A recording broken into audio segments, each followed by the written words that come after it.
أمري واحلل عقدة من لساني يفقهوا قولي.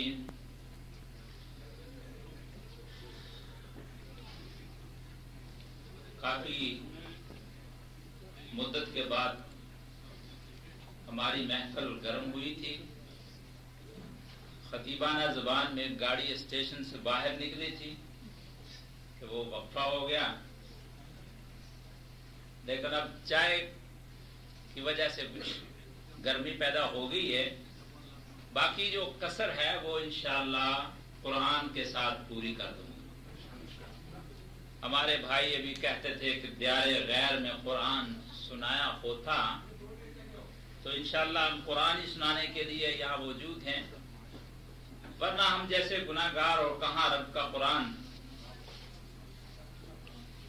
کہاں میں اور کہاں نکھت گل، نسیم صبح تیری مہربانی. میرے عزیز دوستوں اور بزرگوں، وہ کیا کہتے ہیں کہ خربوزے کو دیکھ کر خربوزہ رنگ پکڑتا ہے. اتنا سنجیدہ ماحول بنا دیا گیا، اتنا سنجیدہ ماحول بنا دیا گیا کہ خود مجھے بھی اب بات کرتے ہوئے جھجک ہو رہی ہے. اور کچھ یہاں پر شاید کوئی الیکٹرک کا بھی مسئلہ ہے کہ اسپیکر بھی بس ایسے ہی ہے. اس وقت سے کوشش کر رہا ہوں کہ یہ دوسرے اسپیکروں سے تھوڑا سا ہائی ہو جائے، لیکن یہ نیچے سے نیچے جا رہا. اب دعا کیجیے کہ جو تھوڑا سا وقت ہے اس میں آپ کے دلوں پر قرآن کریم کی برکھا برسا سکوں. جو کچھ میرے بزرگ بھائیوں اور دوستوں اور بزرگوں نے کہا ہے، میں اس کو قرآن کی زبان میں آپ کے سامنے رکھنا چاہتا ہوں. عزیزان محترم، میں نے جو آیت کریمہ تلاوت کی ہے اس میں اللہ رب العزت نے ہمیں یہ پیغام دیا کہ انسان کس چیز کا نام ہے.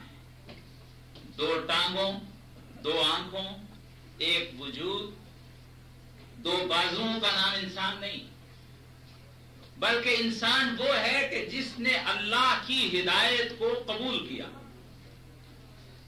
جو انسان اللہ کی ہدایت سے دور ہے وہ اور سب کچھ ہو سکتا ہے لیکن انسان نہیں ہو سکتا. قرآن کریم کا جو مشن، قرآن کریم کا جو مقصد اور قرآن کریم کا جو طریقہ ہے، وہ اس کی سب سے بڑی سروس یہ ہے، اس کا سب سے بڑا بینیفٹ یہ ہے کہ وہ انسانوں کو انسان بناتا ہے، ان کی درندگی کو دور کرتا ہے. کیونکہ قرآن کریم کی یہ تاریخ اور ہسٹری ہے کہ اس نے ان مردہ دلوں کو زندہ کر دیا، اس نے ان گردنوں کو جھکا دیا، اس نے ان تلواروں کو کند کر دیا، اس نے ان نیزوں کی انیوں کو بیکار کر دیا جن کو دنیا کی کوئی طاقت بھی اپنے مقصد سے ہلا نہیں سکتی.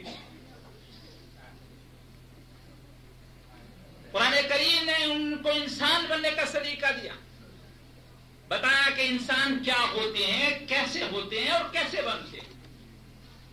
قرآن کریم کے بارے میں اللہ رب العزت نے خود فرمایا لو انزلنا هذا القرآن على جبل لرأيته خاشعا متصدعا من خشية الله وتلك الأمثال نضربها للناس لعلهم يتفكرون.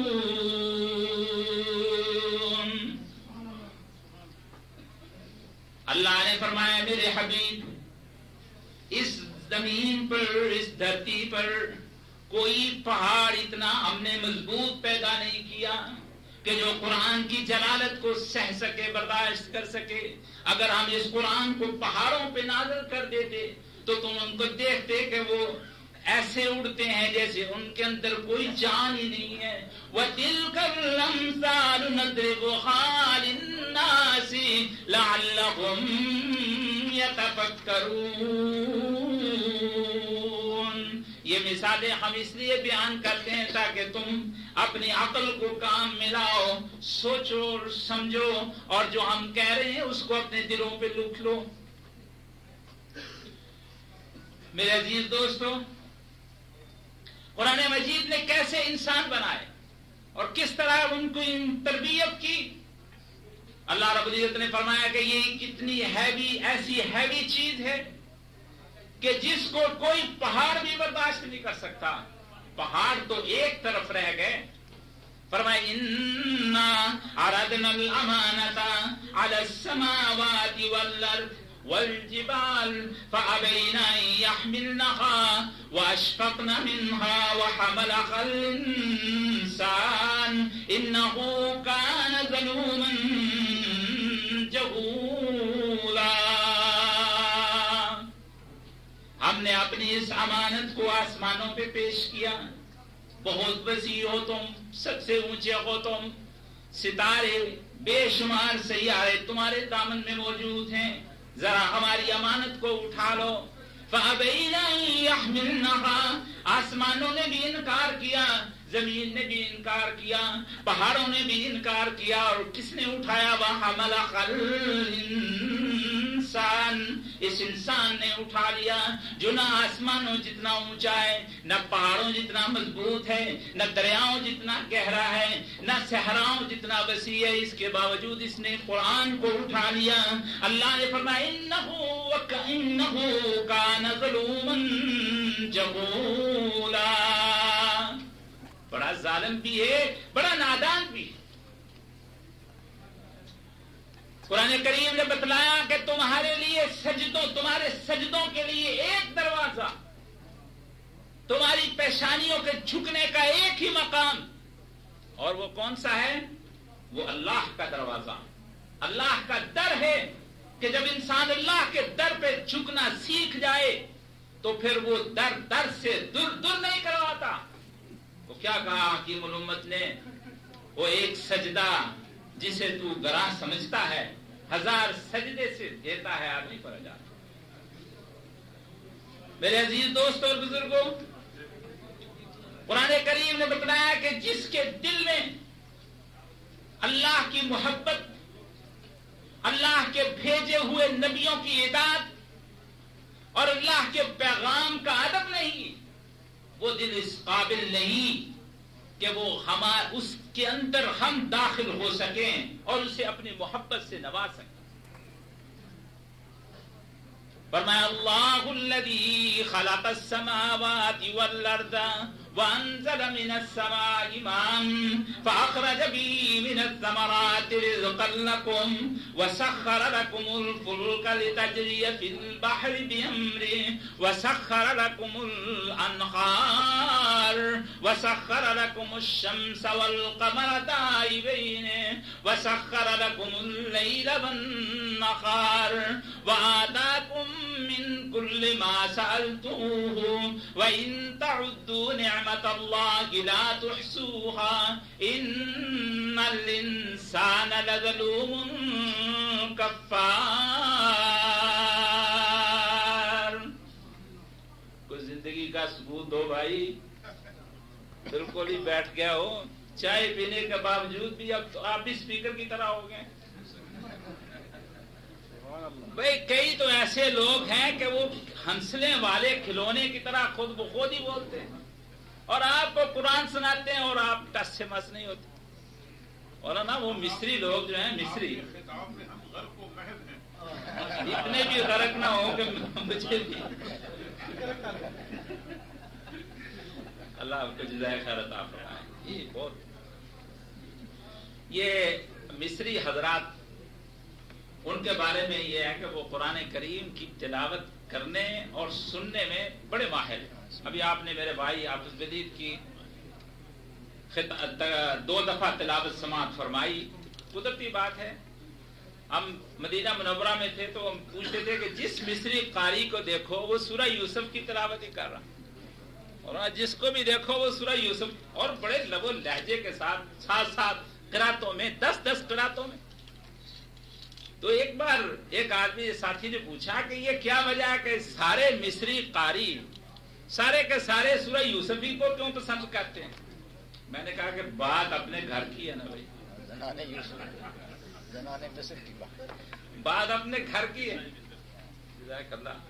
ہمارے یہ بوڑھے فوجی جرنیل ہیں، کہہ رہے ہیں کہ آئندہ سے اسپیکر بھی ساتھ ہی لے کے آئیں گے.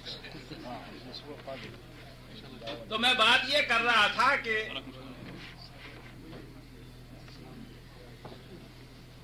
لن یصلح العطار ما افسد الدهر، جتنے جی چاہے کر لیں. نہیں آواز بہت تیز ہے ماشاءاللہ، زیادہ آپ کو نہیں آ رہی آواز، نہیں جا رہی ہے آواز. شکریہ. تو وہ دو ایک قاری صاحب نے تلاوت کی مصری کی. میں ذرا آپ کو تھوڑا سا چاہتا ہوں کہ تھوڑے سے آپ گرمی کا ثبوت دیں ذرا. وہ قاری صاحب نے تلاوت کی تو اب جو آگے بیٹھے ہیں وہ ہر بات ہے سبحان اللہ سبحان اللہ. اور ان کا ایک اور لفظ بھی ہے اللہ یفتح علیک، یعنی اللہ تعالیٰ آپ کا سینہ اور آپ کا دماغ اور کھولے. قاری صاحب تلاوت کر رہے تھے سورہ الحجر کی، اور اس میں وہ سارا تذکرہ کرتے جہنم کا تذکرہ آ گیا.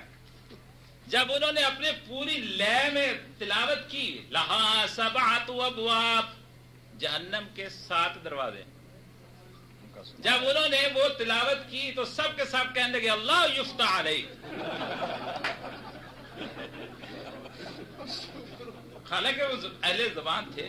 وہ قاری صاحب نے تلاوت روک دی، وہ کہنے لگا اللہ کے بندے ہو، خدا کا خوف کرو، پورے کے پورے 7 دروازے جہنم کے مجھ پہ کھول رہے ہیں. تو وہ حالانکہ اہل زبان تھے لیکن بے سوچے سمجھے وہ جواب دیتے تھے. اور آپ تو ماشاءاللہ. تو میرے عزیز دوست اور بزرگوں، میں نے جو آیت کریمہ تلاوت کی اس میں اللہ رب العزت نے فرمایا کہ ہم نے جہنم کو بھرنے کے لیے، اللہ ہم سب کو اسے محفوظ فرمائے. وَلَقَدْ دَرَأْنَا لِجَهَنَّمَ كَثِيرًا مِنَ الْجِنِّ وَالْإِنسِ لَهُمْ قُلُوبٌ لَا يَفْقَهُونَ بِهَا، ہم نے انسانوں اور جنوں میں سے اکثریت کو جہنم کے لیے پیدا کیا، ان کو تخلیق کیا کہ جہنم کا پیٹ بھریں، اس کا ایندھن ان کو بنائیں.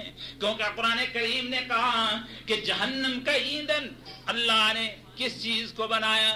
دنیا میں جلنے والے کوئلے کو نہیں بنایا، لکڑیوں کو نہیں بنایا، بلکہ وقودها الناس والحجارہ، ہم نے اس جہنم کو بھرنے کے لیے اس کا فیول، اس کا ایندھن انسانوں اور پتھروں سے بنایا کہ جو نہ کبھی پتھر بجھ سکے اور نہ انسان کی چیخ و پکار کبھی ختم ہو سکے. فرمایا وہ کون لوگ ہیں جو جہنم کا ایندھن بنیں گے؟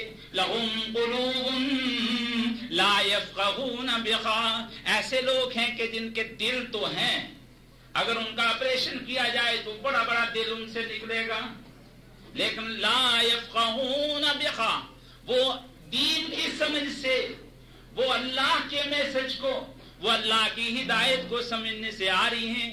وَلَهُمْ أَعْيُنٌ لَا يُبْصِرُونَ بِهَا، اور ان کی آنکھیں بھی ہیں، بڑی بڑی موٹی آنکھیں ہیں، پاؤ بھر کی آنکھیں ہیں، لیکن ان آنکھوں سے وہ حقیقت کو نہیں دیکھ سکتے.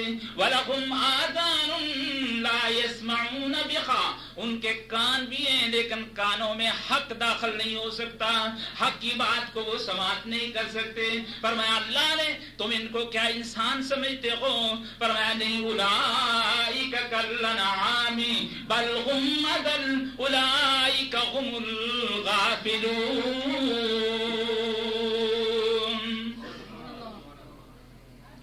فرمایا یہ لوگ تو انسان نہیں بلکہ انعام ہیں، چوپائے ہیں، ڈنگر ہیں، بلکہ بل هم اضل، ان سے بھی گئے گزرے ہیں. کیونکہ جانور جس کے تھان پہ پھنتا ہے، جس کی کھلی میں کھاتا ہے، جس سے وہ فائد اٹھاتا ہے، اس کو وہ دودھ بھی دیتا، سواری کے بھی کام آتا. لیکن یہ دن رات اللہ کی اتنی نعمتیں کھاتے ہیں کہ اگر ان کو شمار کرنا چاہے نہیں کر سکتے. وَإِن تَعُدُّوا نِعْمَةَ اللَّهِ لَا تُحْصُوهَا إِنَّ الْإِنسَانَ لَظَلُومٌ كَفَّارٌ.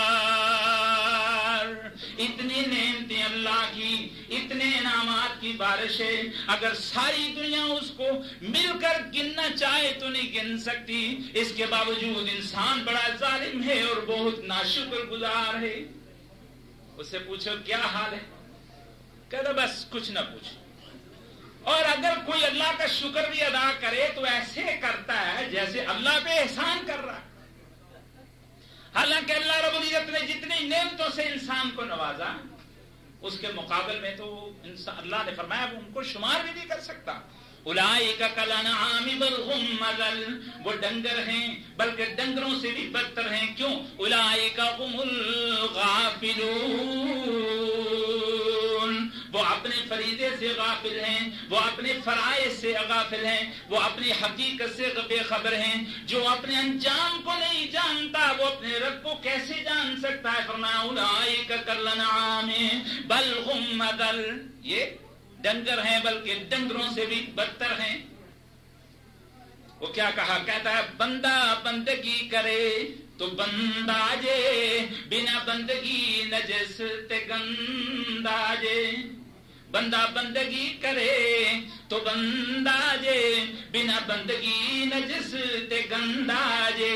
تیرے درد سگ تھی، سگ سمجھتے کئی ہوتے ہیں نا سگے دربار، سگے تو بڑے بڑے اونچے ترلے، بڑی بڑی لمبی داڑیاں، بڑے بڑے خوبصورت چہرے والے، لیکن جب انٹروڈکشن کراتے، انٹروڈیوس کراتے تو کیا کہتے ہیں؟ سگے دربار۔ اللہ نے فرمایا، وہ کہتا ہے کہ تیرے درد سگ تھی مندا جے، گل سگ والی سمجھا دے تو، سائیں وحدت ناد بجا دے تو، دل قدسیاں دے تڑپا دے تو۔ انسان میں اور اس سگ میں کیا فرق ہے؟ کہتا ہے کہ اگر جو اللہ کا نہیں بنتا وہ اس سگ سے بھی برا کیوں؟ کیونکہ تیرا سو قدر وقار کرے، تیرے قدم چومے تو پیار کرے۔ سگ تیرا سو قدر وقار کرے، تیرے قدم چومے تو پیار کرے، تیرے حکم چمول نہ انکار کرے، ہویوں فیل سکول وفا دے تو، سائیں وحدت ناد بجا دے تو، دل قدسیاں دے تڑپا دے تو۔ اولئک کالانعام بل هم اضل، اولئک هم الغافلون، یہ لوگ غافل ہیں اور ان کو یہ معلوم نہیں کہ ان کے اوپر حساب کی کڑی کی لگنے والی ہے، اور قیامت کے دن کسی جانور سے نہیں پوچھا جائے گا، انسانوں سے پوچھا جائے گا کہ تم کو کیوں بھیجا گیا، کیسے تم نے زندگی بسر کی اور کیا لے کر ہمارے پاس آئے ہو۔ یہ انسان کے علاوہ کسی اور مخلوق سے نہیں پوچھا جائے گا۔ اس لیے اللہ نے فرمایا کہ اولئک هم الغافلون۔ بات کو مختصر کر رہا ہوں کہ جن لوگوں نے قرآن کے میسج کو مانا، تسلیم کیا، اپنے دل کی گہرائیوں میں اتارا، وہ لوگ انسانیت کے ماتھے کا جھومر بن گئے۔ انسانیت کو ان پہ فخر اور ناز ہے۔ کیسے کیسے لوگوں کی تاریخ سامنے آ رہی۔ حضرت شاہ اسماعیل شہید رحمت اللہ علیہ، شورش اللہ تیری قبر پہ ہزاروں رحمت نازل کرے، بڑی خوبصورت بات کہتا تھا جو جس کا پوت ہوتا ہے اسی کا دفاع کرتا ہے، میں اسماعیل کا بیٹا ہوں اس لیے اس کا دفاع کرتا ہوں۔ شاہ اسماعیل شہید رحمت اللہ علیہ، ان کی قبر پر کسی نے کوئلے سے ایک شعر لکھ دیا۔ میری چونکہ اکثر پرواز قرآن میں ہوتی ہے، شعر و شاعری ذرا میرے بس کا روگ نہیں، لیکن بعض شعر ایسے ہوتے ہیں کہ سنیں تو وہ زندگی بھر نہیں بھول پاتے۔ ان میں سے ایک شعر یہ بھی، اے ذبیح اللہ اسماعیل ماں شد ندائد سور اسرافیل ماں۔ اے ذبیح اللہ، کیونکہ اسماعیل تھا نا، تو اسماعیل ذبیح اللہ کہتا اے ذبیح اللہ اسماعیل ما شد ندایت سور اسرافیل ما خون خود را در کوہ سار ریخت لیک بے بیج حریت در ہند بیخت.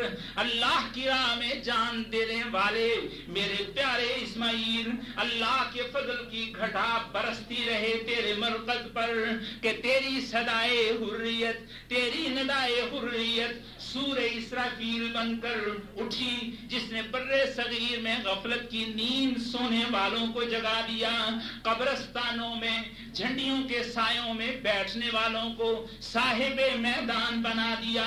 اللہ کے لطف و کرم کی انوار برستے رہے تیری قبر پر کہ تو نے اپنے خون جگر کی بارش برسا کر بالا کوٹ کے سنگریزوں کو تو سرخ کر دیا، لیکن تیرے خون کی ایک ایک بوند تحریک آزادی کا عنوان بن گئی. اے ذبیح اللہ اسماعیل ما شد ندایت سور اسرافیل ما خون خود را در کوہ سار ریخت لیک بیج حریت در ہند بیخت. سید احمد بریلوی رحمت اللہ علیہ انہوں نے رنجیت سنگھ کو لکھا، تمہیں شراب سے اتنی محبت نہ ہوگی جتنی ہمیں خون شہادت کے بہانے میں محبت ہے. ایسے تو نہیں، ایسے تو ہندوستان کی سرزمین میں قرآن کے انوار نہیں پھوٹے، اور اللہ نے آپ کے پاس کیسے کیسے علماء بھیجے، یہ انہی کے نمائندہ بن کر آئے. کس کس کا نام لوں؟ قرآن کریم کی آیات جو میں پڑھ رہا تھا، جن میں اللہ نے اپنی توحید کا تذکرہ کیا کہ اللہ کے بندے بن جاؤ. ایک خاندان، غزنوی خاندان ہندوستان میں بہت مشہور اور بڑی ان کی خدمات ہیں دین حق کو پھیلانے میں. امام عبد الجبار غزنوی رحمت اللہ علیہ ان کو کہتے ہیں کہ کسی نے اندر حجرے میں بند کر دیا اور باہر سے تالا لگا دیا. وہ بڑے عابد ذاکر لوگ تھے. انہوں نے کوئی ایسی دعائیں پڑھی کہ وہ دروازہ کھل گیا. اب لوگوں نے جو حاسد تھے انہوں نے جا کے بتلایا کہ دیکھو جی یہ تو اس نے پتہ نہیں کیا کیا. اور انہوں نے پوچھا کہ عبد الجبار شیخ خان ہے، عبد الجبار تم نے کیا پڑھا تھا؟ وہ کہنے لگے جی دعائے حزب البحر بخانت، میں نے حزب البحر دعا پڑھی تھی. کہا کہ یہ چیز وہ حزب البحر دعا ہے کیا؟ وہ کہنے لگے اللہم سخر لنا السماء والارض وفلا وفلا، یا اللہ آسمان ہمارے تابع کر دے، فلاں چیز ہمارے تابع کر دے، فلاں چیز ہمارے تابع کر دے. ان کے والد نے فرمایا کہ عبد الجبار از خدا، ذرا غور سے سنیے گا جملہ، از خدا خدائی میں خواہی، از خدا خدائی میں خواہی بندگی اختیار کن.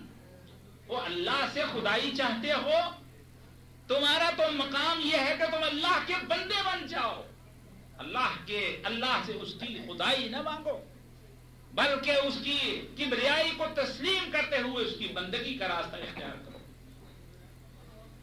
میرے عزیز دوستوں اور بزرگوں، ہندوستان کی سرزمین میں بڑے بڑے فتنے جنم لیتے رہے اور اب بھی یہ فتنہ قادیانیت بہت پھل پھول رہا، اور کہتے ہیں کہ دنیا کے فلاں فلاں علاقے میں ہم چلے گئے.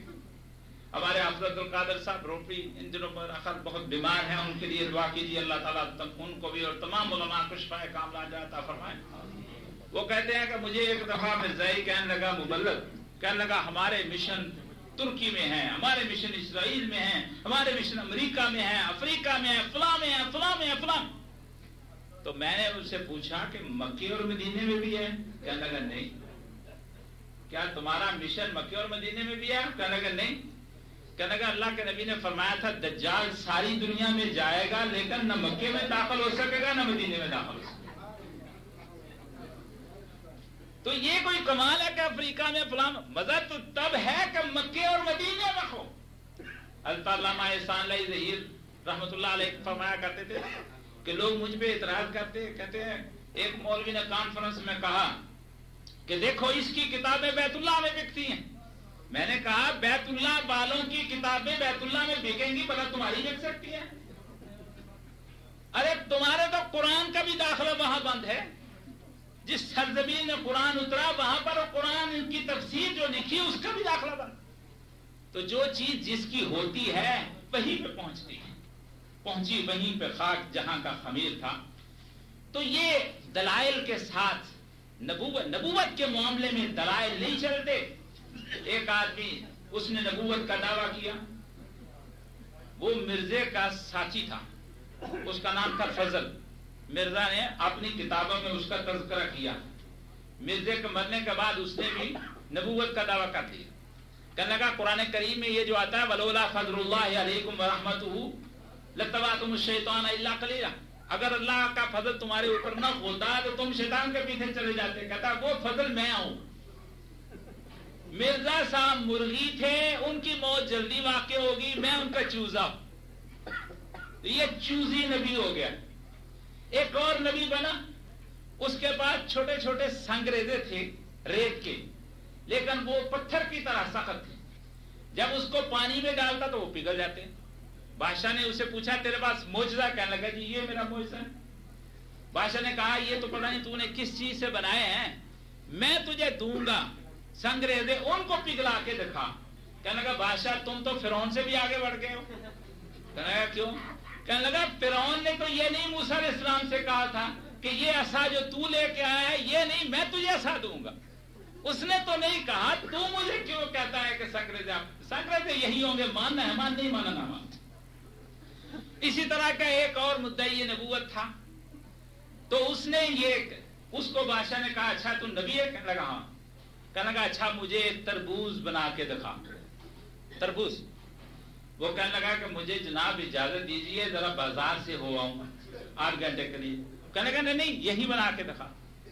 وہ کہنے لگا وہ جھوٹا نبی کہنے لگا کہ تمہارا اللہ کے بارے میں کیا خیال ہے؟ کہنے لگا اللہ تعالیٰ تو قادر ہے. کہنے لگا وہ کن کہہ کے سب کچھ کر دیتا ہے؟ کہنے لگا ہاں. کہنے لگا اللہ کن کہہ کے سب کچھ کرنے والا بھی جب تربوز بناتا ہے تو 3 سے 4 مہینے لگا دیتا ہے، اور تو مجھے 8 گھنٹہ بھی نہیں دیتا. یہ تربوزی نبی، وہ چوزی نبی، وہ سنگریزی نبی، اور وہ بروزی نبی. اللہ کے نبی صلی اللہ علیہ وسلم نے ان سب کے بارے میں فرمایا کہ میری امت میں 30 دجال ہوں گے. کلہم یزعم انہ نبی انا خاتم النبیین لا نبی بعدی. تو میرے عزیز دوستوں اور بزرگوں، قرآن کریم پر جب انسان کا ایمان ہو تو اس کے سامنے یہ بات حقیقت کھلتی ہے کہ اللہ کے سوا معبود کوئی نہیں اور محمد کے سوا محبوب کوئی نہیں. ما کان محمد ابا احد من رجالکم ولکن رسول اللہ وخاتم النبیین وکان اللہ بکل شیء علیما. کہ تم میں سے محمد صلی اللہ علیہ وسلم مردوں میں سے کسی کے باپ نہیں، اللہ کے رسول ہیں اور خاتم النبیین ہیں. اللہ نے ان کے سر پر ختم نبوت کا تاج سجا دیا. مدینہ منورہ میں ایک آدمی بیٹھا تھا، دودھ بیچ رہا. جب ذوق ہو قرآن کریم کا تو ایسے دودھ بیچ رہا تھا اور کہہ رہا تھا اشرب الحبیب اشرب الحلیب وصلوا علی الحبیب. اشرب الحلیب وصلوا علی الحبیب. حلیب پیو اور حبیب پہ درود پڑھو. اہل مدینہ کی یہ خوبی ہے کہ کتنی بھی لڑائی عروج پر ہو آپ درمیان میں جا کے کہہ دیں صلی علی النبی، لڑائی ختم ہو جائے. میں نے کہا یہ کرامت کسی کی ہے؟ یہ معجزہ ہے محمد الرسول اللہ صلی اللہ علیہ وسلم کا، یہ مدینے والے کا. کیونکہ فرمایا کہ جس نے ایک مرتبہ مجھ پہ درود پڑا اللہ کی اس پہ 10 رحمتیں نازل. جہاں رحمت ہو وہاں لڑائی نہیں ہوتی، کیونکہ لڑائی زحمت ہوتی، لڑائی زحمت ہوتی. یہی وجہ ہے نا کہ ہر ایک کسی نے جھنڈا اٹھایا ختم نبوت کا، ختم نبوت کا، اور بن کچھ بھی نہیں رہا. میرے عزیز دوست اور بزرگوں، قرآن کریم نے انسان بنائے اور ان کو یہ عقل عطا کی، ان کی فہم اور ان کے ذکا میں داخل ہو کر اس کو سیکل کیا اور مومن بنایا. حضرت یعقوب علیہ السلام، حضرت ایوب علیہ السلام، حضرت اسماعیل علیہ السلام اور اللہ کے تمام نبی، ان سب نے جو جس دین کو اپنایا اس دین کا نام اسلام تھا، جسے قرآن کریم نے جس کو مکمل کیا محمد الرسول اللہ صلی اللہ علیہ وسلم پر۔ قرآن کریم نے بتلایا کہ جب بھی انسان اللہ کا بن جائے تو پھر اس کو کوئی دوسرا شکست نہیں دے سکتا۔ فرق یہی ہوتا ہے کہ انسان وہ اللہ کا بنتا نہیں، اس لیے اللہ رب العزت کی رحمت بھی اس سے روٹ جاتی ہے۔ فرمایا اللہ الذی سخر لکم الفلک، اللہ الذی خلق السماوات والارض وانزل من السماء ماء فاخرج به من الثمرات رزقا لكم وسخر لكم الفلك لتجري في البحر بأمره وسخر لكم الليل والنهار وآتاكم من كل ما سألتموه وإن تعدوا نعمة الله لا تحصوها إن الإنسان لظلوم کفار۔ اللہ کی ذات وہ ہے جس نے آسمانوں کو پیدا کیا، زمین کو پیدا کیا، آسمان سے پانی کو اتارا اور اس میں سے تمہارے لیے رزق کو پیدا کیا، مختلف قسم کے فروٹ اس نے نکالے۔ وَسَخَّرَ لَكُمُ الْفُلْكَ لِتَجْرِيَ فِي الْبَحْرِ بِأَمْرِهِ، اور اس نے تمہارے لیے بڑے بڑے جہازوں کو تابع کر دیا تاکہ وہ سمندروں کی سرکش موجوں میں بھی دوڑتے پھریں۔ وَسَخَّرَ لَكُمُ الْأَنْهَارَ، اور تمہارے فائدے کے لیے اللہ نے نہروں کو تابع تمہارے کر دیا، تمہارے فائدے کے لیے کر دیا۔ وَسَخَّرَ لَكُمُ الشَّمْسَ وَالْقَمَرَ دَائِبَيْنِ، اللہ نے سورج کو اور چاند کو تمہارے لیے تابع کر دیا جو تمہیں مسکرا کر، روشنیاں بکھیر کر زندگی اور حیات عطا کرتے ہیں۔ کائنات میں ہر چیز مسکراتی ہے۔ یہ مسکرانا بھی بھائی سیکھو، تھوڑا سا مسکرانا بھی سیکھو۔ اتنا سنجیدہ ماحول، اتنا دیکھیے، اگر سورج مسکرائے نہیں تو زمین پر روشنی کیسے؟ اگر چاند مسکرائے نہیں تو کرنیں کیسے زمین پہ آئیں؟ اور اگر پھول مسکرائے نہیں تو خوشبوئیں کیسے مہکیں؟ میرے آقا دو عالم صلی اللہ علیہ وسلم نے فرمایا تبسم فی وجہ اخیک صدقہ، کہ اپنے بھائی کو دیکھ کر اس کا خوش طبع کے ساتھ، خوش چہرے کے ساتھ، کھلے چہرے کے ساتھ استقبال کرنا اور اس سے ملنا، فرمایا یہ بھی تمہارا صدقہ ہے۔ تو عزیز دوستوں اور بزرگوں، پتہ نہیں بیلنس کیسے کروں۔ پہلے مجھے پتا ہے کہ کیا حالات اور کیا جذبات ہوتے ہیں، بہرحال 2-3 منٹ میں بات کو سمیٹتا ہوں۔ جو قرآن کریم کی آیات میں نے پڑھی ان میں اللہ رب العزت نے، اب میں اپنے مضمون کا خلاصہ آپ کے سامنے بیان کرتا ہوں۔ میں نے عرض یہ کیا تھا کہ انسان کو انسان بنایا کس نے؟ قرآن نے۔ قرآن نے انسان بنایا انسان کو، اور انسان وہ ہے جو اللہ کا ہو جائے۔ جب وہ اللہ کا ہو جاتا ہے تو پھر ساری کائنات اس کی ہو جاتی ہے۔ یہی آیتوں کا ترجمہ جو میں نے کیا یہی ہے۔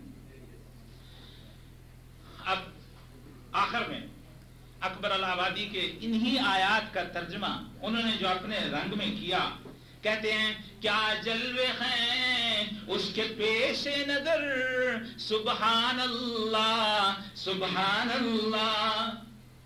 صاحب بھی سبحان اللہ نہ پڑھیں۔ کیا جلوے ہیں اس کے پیش نظر، سبحان اللہ سبحان اللہ۔ یہ ارض و سما، یہ شمس و قمر، یہ ارض و سما، یہ شمس و قمر، سبحان اللہ سبحان اللہ۔ ہر آن کا ہے ایک رنگ نیا، ہر آن کا ہے ایک رنگ نیا، ہر رنگ کی ہے ایک شان جدا۔ وحدت کا شجر کثرت کے ثمر، وحدت کا شجر کثرت کے ثمر، سبحان اللہ سبحان اللہ۔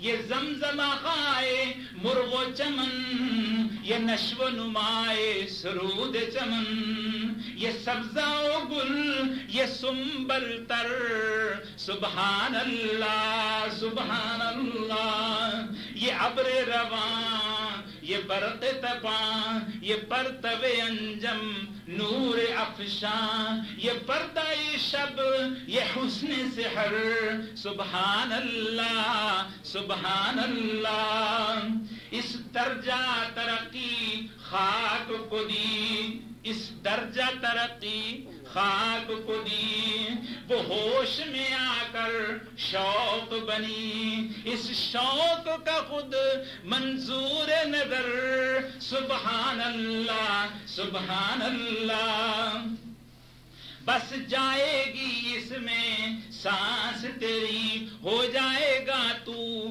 پاکیزہ نفس، دن رات کہا کر اے اکبر، کہہ دیجئے دن رات کہا کر اے اکبر، سبحان اللہ سبحان اللہ، وآخر دعوانا الحمدللہ۔ مزید آپ کا وقت دیے بغیر میں یہ اعلان کر رہا ہوں کہ یہ آخری خطاب ہوگا، اور ڈاکٹر صہیب حسن صاحب مسجد توحید اور جمعیت الحدیث لندن کے امیر ڈاکٹر صہیب صاحب کا۔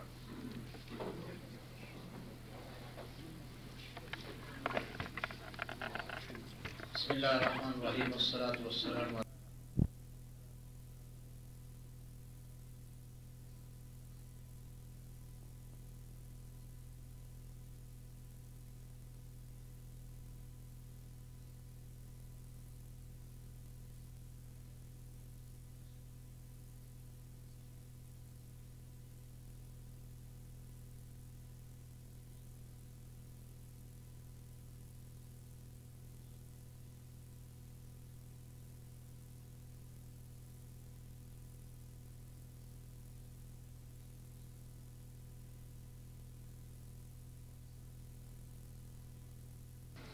آپ نے جو کچھ بھی تعلیمات چھوڑی ہیں اس میں دانائی ہی دانائی، بعض موقعوں پر نبی صلی اللہ علیہ وسلم کی حدیث سارے مسئلوں کو حل کر دیتی۔ میں آپ کو ایک واقعہ سناتا ہوں۔ اکتوبر کے مہینے میں یہاں کے ایک وزیر ڈیرک فیچٹ نے، جو کہ اب عام جہانی ہو چکے ہیں، انہوں نے ایک فارن آفس میں میٹنگ بلائی، اور مقصد اس کا یہ تھا کہ مسلمانوں کے جتنے بھی زعماء ہیں، قائدین ہیں، جانے پہچانے لوگ ہیں، ان کے ساتھ اجتماع کیا جائے، اور پھر ان کی جو نئی پالیسی ہے اس پالیسی میں ان لوگوں سے تھوڑی بہت مدد لی جائے اور ان کا خیال معلوم کرنے کی کوشش کی جائے۔ اس وقت مسئلہ کیا تھا؟ اس وقت مسئلہ یہ تھا کہ عراق کے اوپر بمباری کی جائے، اس کے لیے وہ زمین کو ہموار کرنا چاہتے تھے۔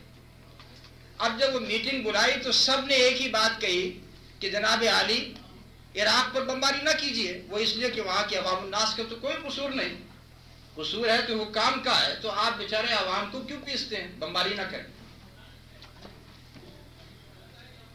جب میری باری آئی تو اس وقت میرے ذہن میں نبی صلی اللہ علیہ وسلم کی ایک حدیث آئی۔ اب دیکھیے اس حدیث سے یہ بات کیسے واضح ہو جاتی ہے۔ میں نے کہا جناب عالی، اس وقت جو کچھ بھی امریکہ کہہ رہا ہے آپ فوراً اس پر آمنا و صدق نہ کہہ دیتے، اصل حکم وہاں سے آ رہا ہے، آپ صرف اس کی تعمیل کر رہے ہیں۔ میں نے کہا کہ میرا تعلق چونکہ ایک دینی جماعت سے ہے، تو میرے نبی صلی اللہ علیہ وسلم کی حدیث ہے، آخری زمانے کی علامتوں میں سے ایک علامت ہے کہ لونڈی اپنی ماں کو جنے، ان تلد الامۃ ربتہا، لونڈی اپنی ماں کو جنے۔ اب کون نہیں جانتا کہ برطانیہ نے امریکہ کو جنا؟ کسی کو ہے اس میں شک؟ برطانیہ نے ہی امریکہ کو جنا، اور وہ اب امریکہ اس کا سردار بن گیا ہے، اس کا آقا بن گیا ہے۔ اب ماں نہیں رہی، اب وہ جو بیٹی ہے وہ جو کچھ کہتی ہے ماں کو کرنا پڑتا ہے۔ میں نے کہا جو کلنٹن صاحب کہیں گے وہی ٹونی بلیئر صاحب کہیں گے۔ تو کہنے لگا کہ نہیں یہ بات نہیں ہے، ہم ساری باتیں ان کی نہیں مانتے ہیں، تھوڑی سی باتیں ہماری بھی ہوتی ہیں، ہم نے فوڈ فار آئل کا پروگرام شروع کیا ہے۔ بہر صورت پھر کیا ہوا، سب نے یہ کہا کہ آپ عراق پہ بمباری نہ کریں۔ ہوا کیا بعد میں؟ خوب بمباری کی، آپ کو جانتے ہیں رمضان سے پہلے انہوں نے صفایا کر دیا، خوب بمباری کی۔ اب اسی قصے سے متعلق دوسری بات بھی ہے۔ وہ یہ کہ پھر فروری میں انہوں نے دوبارہ اجتماع بلایا. اس میں اصل مسئلہ تھا کہ سربیا کو سزا دی جائے کہ نہ دی جائے. وہ اس لیے کہ کوسووا کے اوپر وہ بمباری کرنے والے تھے, سربیا اٹیک کرنے والا تھا, اور اس وقت یہ سوال تھا کہ سربیا کے ساتھ کیا ٹریٹمنٹ کی جائے. اب جتنے بھی لوگ تھے سب نے کہا, بیک آواز کہا کہ آپ سربیا کے اوپر بمباری کریں, اس کو سزا دیں, یہ بڑا ہی منحوس ملک ہے, اس نے ساری دنیا کو نچا کے رکھا ہوا ہے, مسلمانوں کا قتل عام کیا ہوا, مارے اس کو.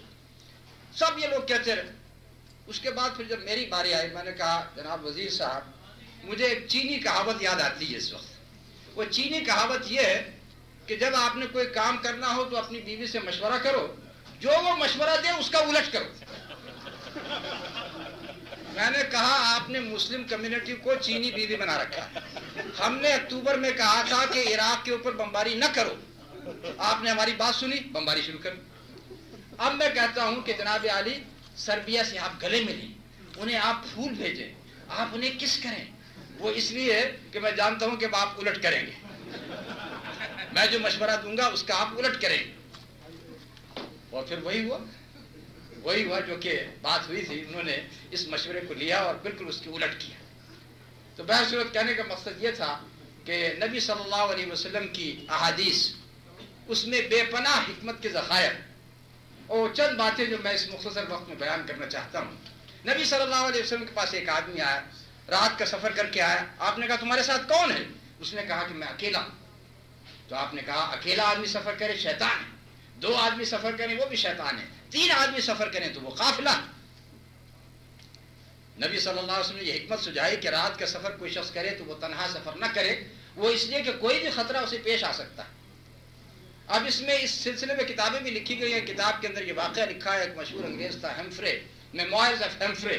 اس نے اپنے اس کتاب میں لکھا کہ میں افریقہ کا سفر کر رہا تھا اور بڑے لمبے سفر کے بعد بہت تھکا ہوا تھا. ایک وحشی آدمی مجھے ملا اور اس نے کہا کہ آپ میری جھونپڑی میں تشریف رکھیں.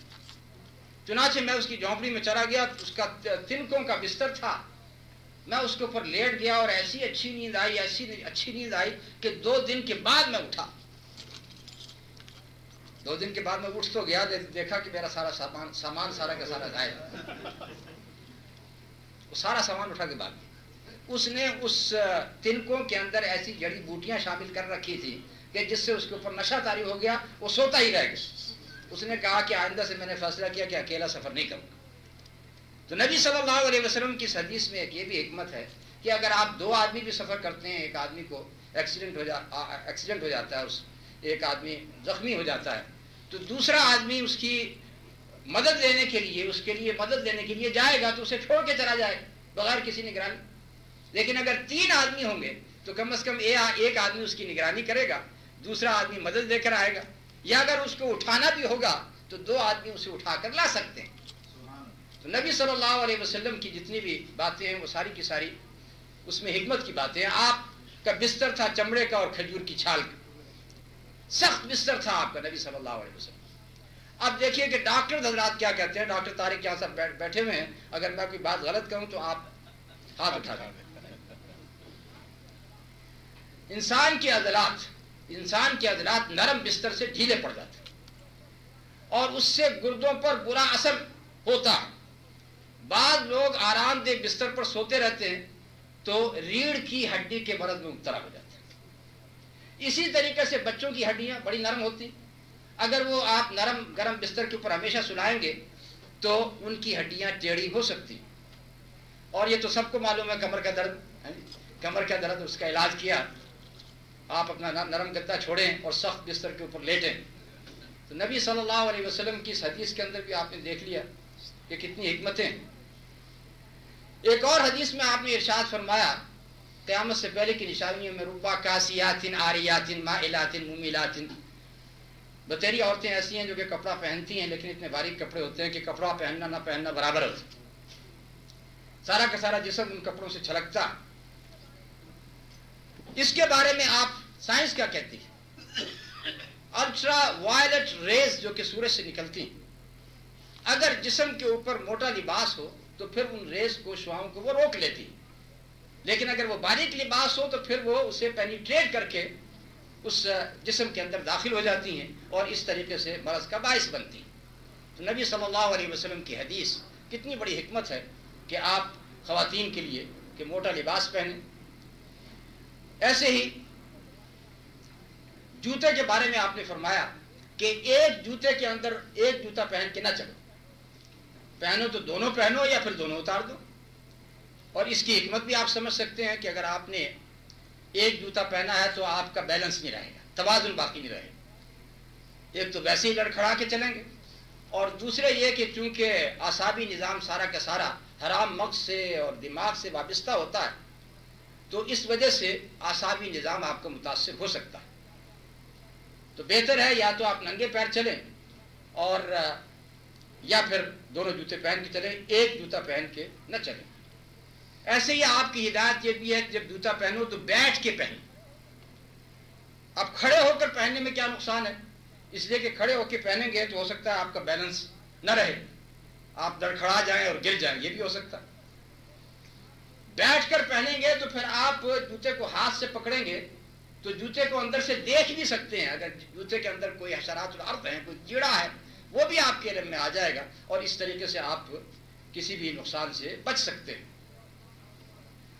ایک اور امام احمد نے یہ حدیث ذکر کی ہے کہ دوسروں کے پوچھے ہوئے کپڑے سے اپنے ہاتھ نہ پوچھو. اب آپ یہ دیکھ لیجئے کہ اگر کوئی شخص کسی دوسرے شخص کا تولیہ یا اس کا کپڑا استعمال کرتا ہے، وہ انفلوئنزا کا مریض ہے،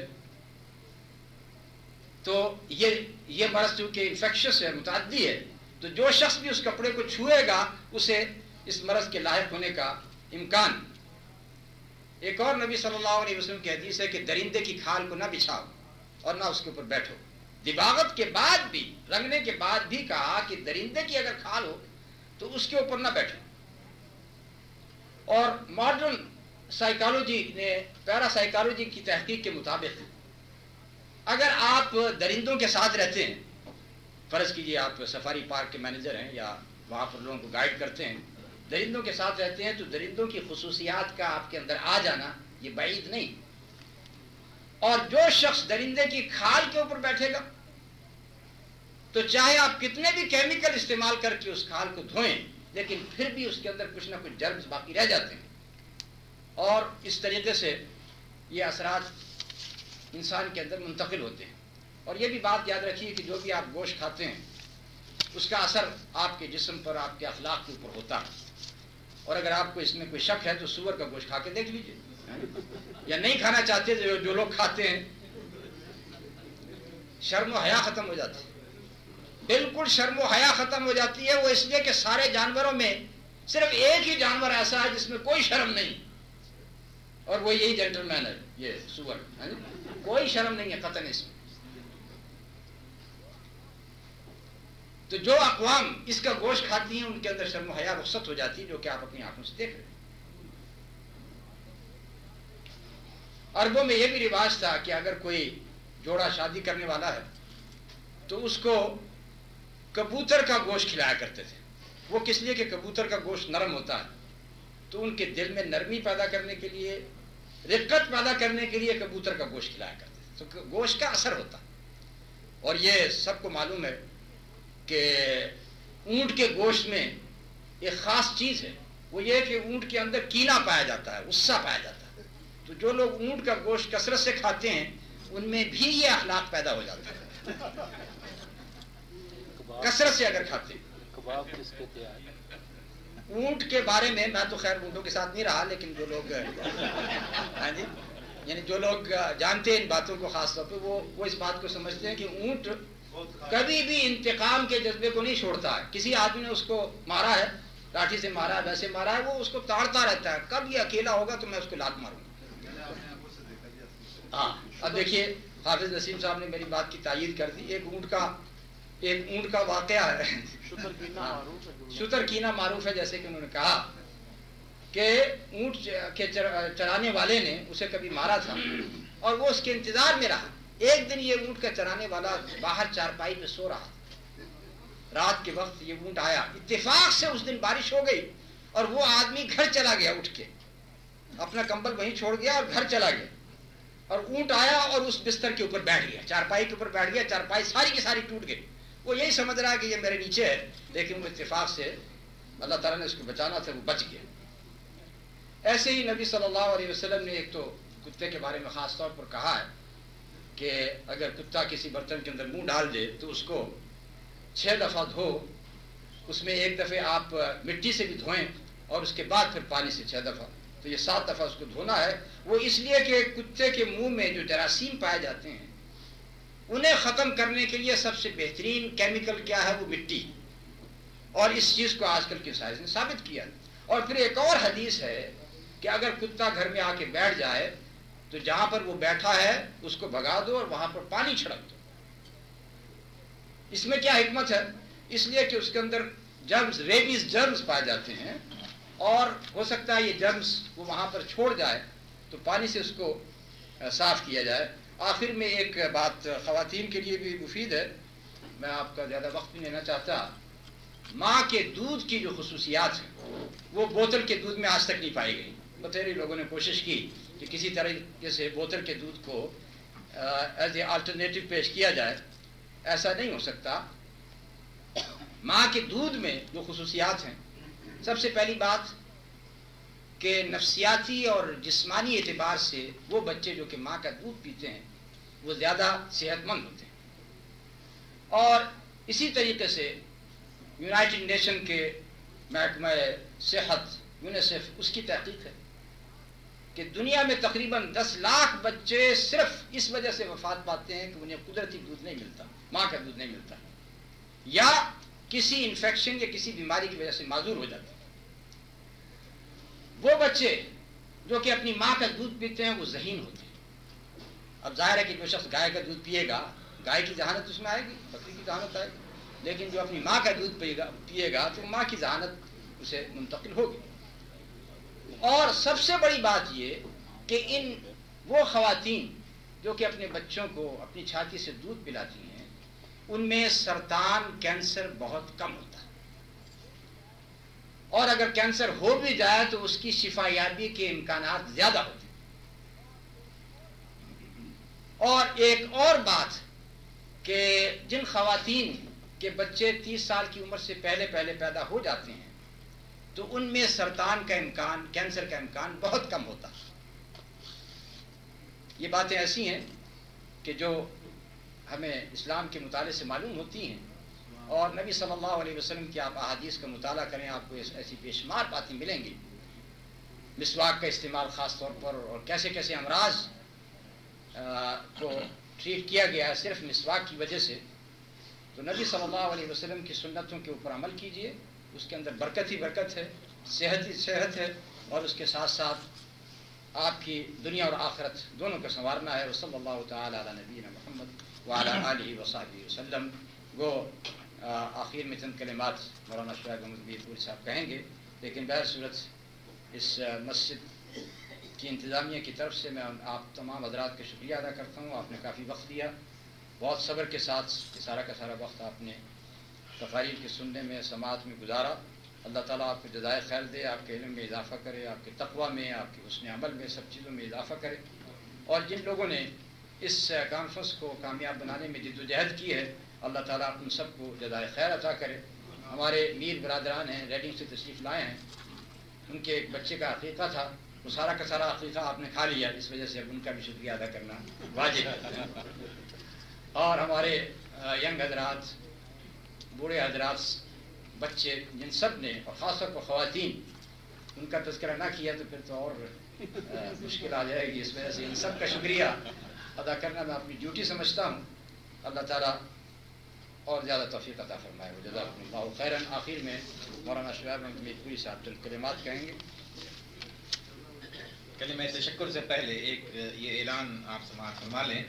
انشاءاللہ تعالیٰ آئندہ جو جمعہ ہوگا وہ برمنگم میں، مرکز میں مولانا ارشاد الحق عصری صاحب وہ جمعے کے اجتماع سے خطاب کریں گے۔ برمنگم میں مولانا ارشاد الحق عصری صاحب کا جمعہ ہوگا، اور اسی طرح 14 اگست کو مانچسٹر میں بھی اسی طرح کی کانفرنس کا انتظام کیا گیا ہے، جس میں پاکستان سے آئے ہوئے تمام علماء کرام خطاب کریں گے۔ اور 15 اگست اتوار کو بریڈ فورڈ میں، اور اسی طرح 22 اگست گلاسگو میں اسی قسم کی کانفرنس کا اہتمام کیا گیا ہے۔ جمعہ میں جس برو کون سا جمعہ؟ نیکسٹ اچھا اس کے بعد کا جو جمعہ ہے وہ کانفرنس سے پہلے جو گلاسگو کانفرنس سے پہلے گلاسگو کانفرنس ڈیٹ بتا دیں، 20 کو ڈیٹ بتا دیں۔ 20 کو اچھا 20 کا جو جمعہ ہوگا 20 اگست کا، وہ انشاءاللہ تعالی مولانا ارشاد اللہ فضل صاحب کا 20 اگست کو مڈلز برو میں انشاءاللہ جمعہ پڑھائیں گے۔ مولانا شعیب احمد ناظم میرا جمعیت اہل حدیث وہ کلمہ تشکر پیش کریں گے۔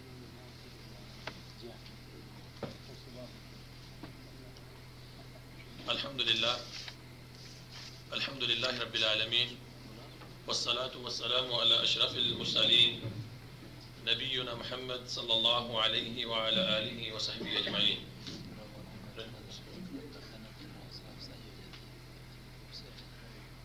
قال اللہ سبحانہ وتعالی وإنک لعلی خلق عظیم۔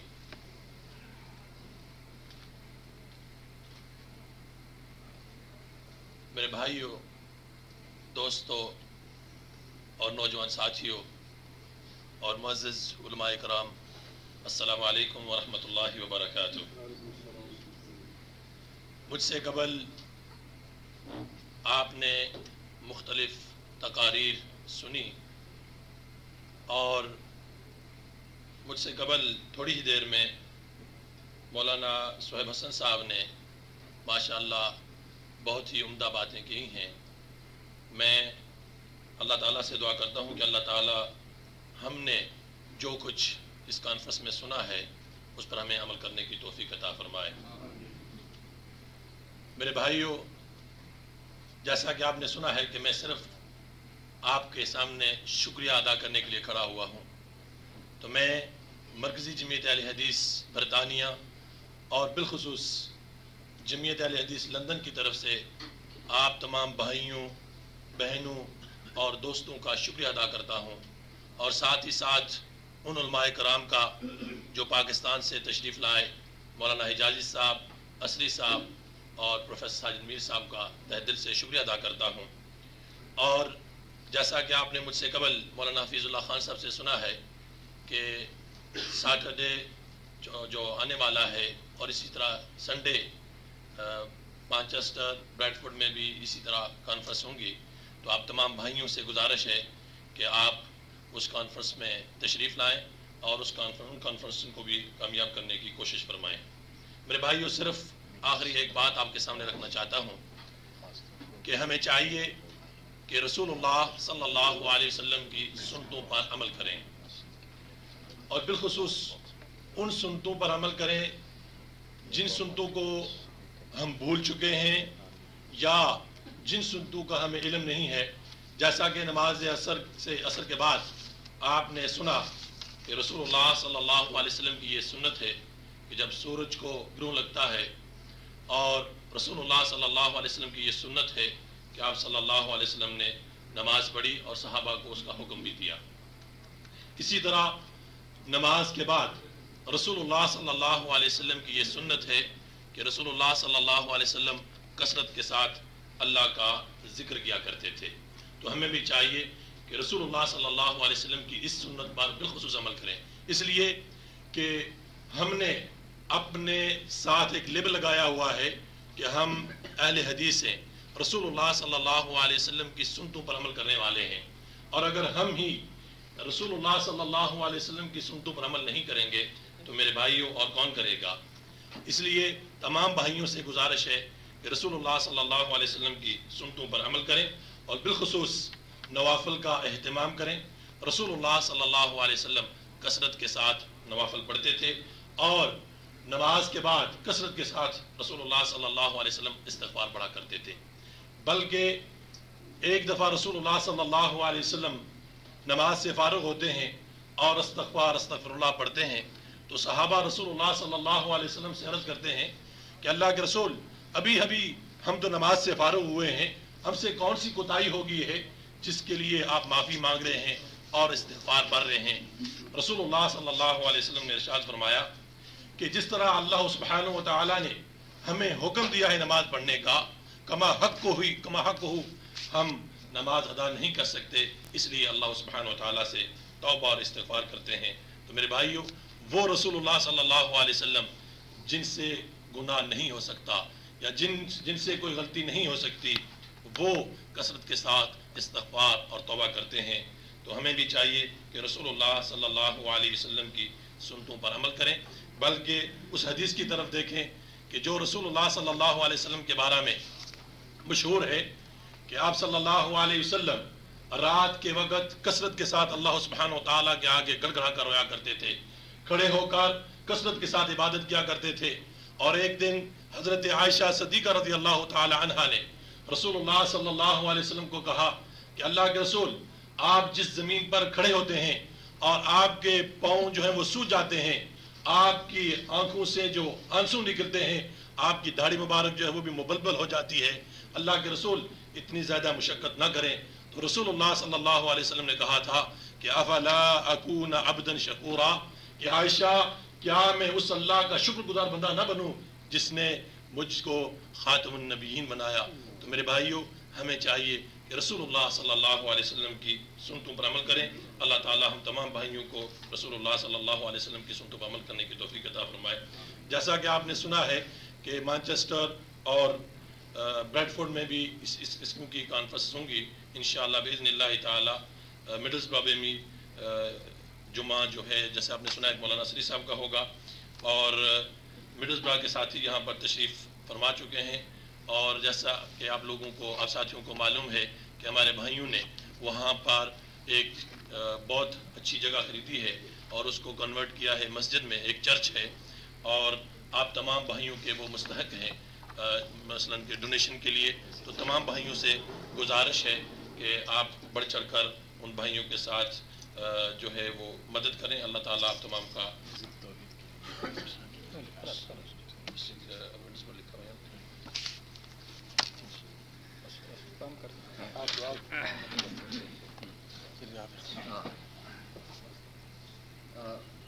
قاری وحید الدین صاحب تشریف لائیں. قاری حمید الدین صاحب ہیں موجود یا چلے گئے؟ ربنا تقبل منا انك انت السميع العليم وتب علينا انك انت التواب الرحيم. صلى الله تعالى على نبينا محمد وعلى اله وصحبه اجمعين. جزاكم